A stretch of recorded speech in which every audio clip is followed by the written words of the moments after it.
Hey everybody, welcome back. My name is Abby. I'm with Fitness is Medicine. Today we're going to do another great strength training workout you can do in your home with very minimal equipment, easy to follow directions, and just very minimal space. So today you're going to need one band that's set up about chest or hip height, one set of moderate to lighter dumbbells, and a ball, and that is it. Actually, you could also bring like a rolled up towel or something, but as far as equipment, that is it. Okay, remember to come into these workouts warmed up and ready to move. 5 to 10 minutes of a cardio workout just to get your heart rate up, your muscles and joints warmed up and ready for movement, and your mindset ready for movement. All right, today we're going to start with a one-arm row. So set that band up, hip height, chest height, right in there. It doesn't need to be exact. Excuse me.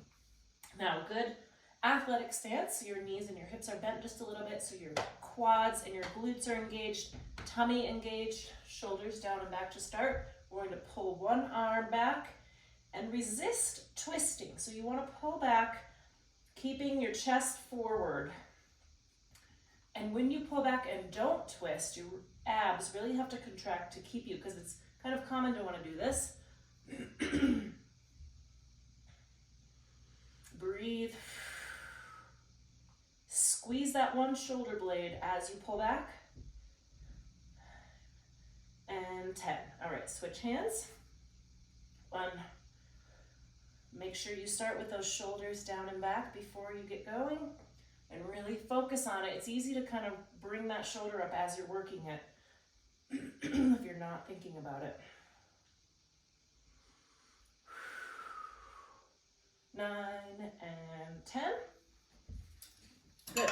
Next, we're going to do squat pulses. Now, you don't need any equipment for this, but it's sometimes easier to do if you have got something in front of you, like a kitchen counter or something sturdy. You can sit back, because I really want you to sit back into that squat, so you're sitting your hips far back so that your weight is in your heels, and I just want you to squeeze your glutes, pulse, pulse. Now, if you need to, hang on to something so you can sit back a little easier. It'll be easier on your knees if you can't sit back without knee pain. That's 10. We're going to do 15. And 15. Good. Really think about engaging those glutes as you pulse up. Your quads are working, but you want your glutes to also work and help those. Okay, next we're going to sit on a ball. Now I want you to do this near something for stability, because we're going to do a balance exercise and we're just going to march. You can either hang on to something or at least have it nearby, or you can put your hands on the ball. That makes it a little bit easier. I just want you to slowly march. Now I want you to try to stay stable as you march, so that we're not moving all around, if you can. Nice and slow. Remember, putting your hands on the ball does make it a little bit easier. And if you need to, grab something. I don't want you rolling off the ball. Excuse me.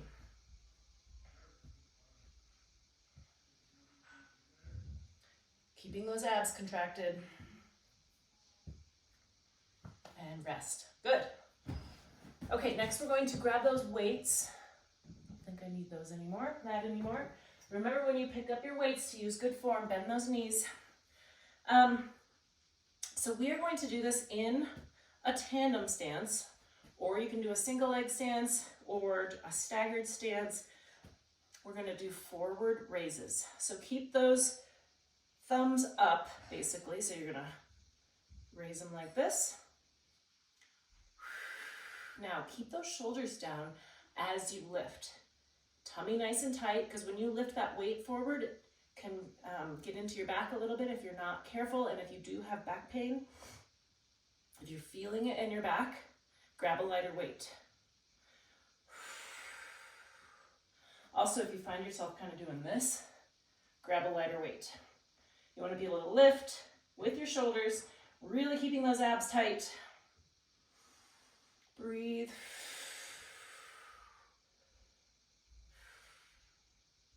Nice and slowly. 9 and 10. All right, good. Next, we're going to lower to the floor, and this is where your towel, I'm going to grab a yoga mat actually. any little thing. We're gonna do flutters on the floor. And so this just keeps your neck happy, and so that you can keep your neck in a neutral position without doing this, because that's harder on your neck, especially when you're doing this exercise. I want your neck to be in neutral. So just like this, we're gonna do this for 30 seconds if we can. Arms forward.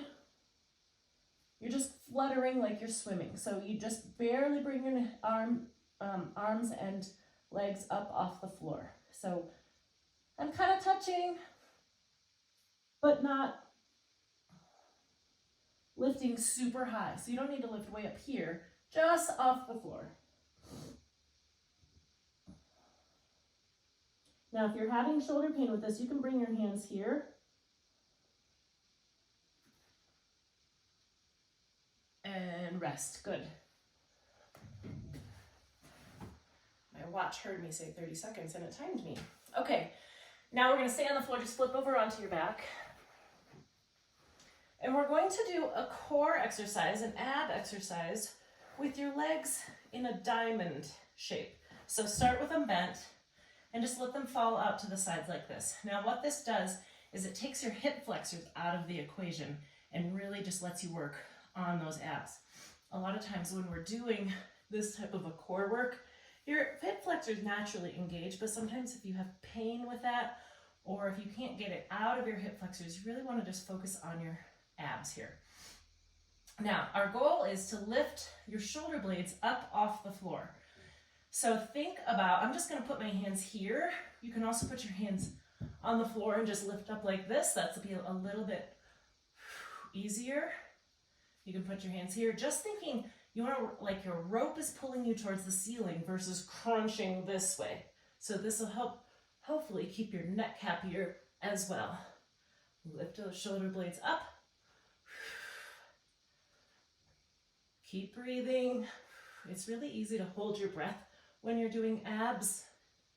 If you need to, you can put one hand behind and rest. Good. Like if your neck is hurting, sometimes it's, your neck is working there. So if it's hurting a lot, you can put one hand or two hands behind, just as long as you're not pulling on that. You're just kind of using your hands as a rest for your head. Okay, go through these one or two more times, maybe add a little cardio in between, get that heart rate up, increase that calorie burn overall, and then when you're finished, do a good cool down and stretch. If you have any questions or need any modifications, please feel free to reach out, either privately message me or put a message in the comments. Have a great workout and we'll see you next time. Thanks everybody.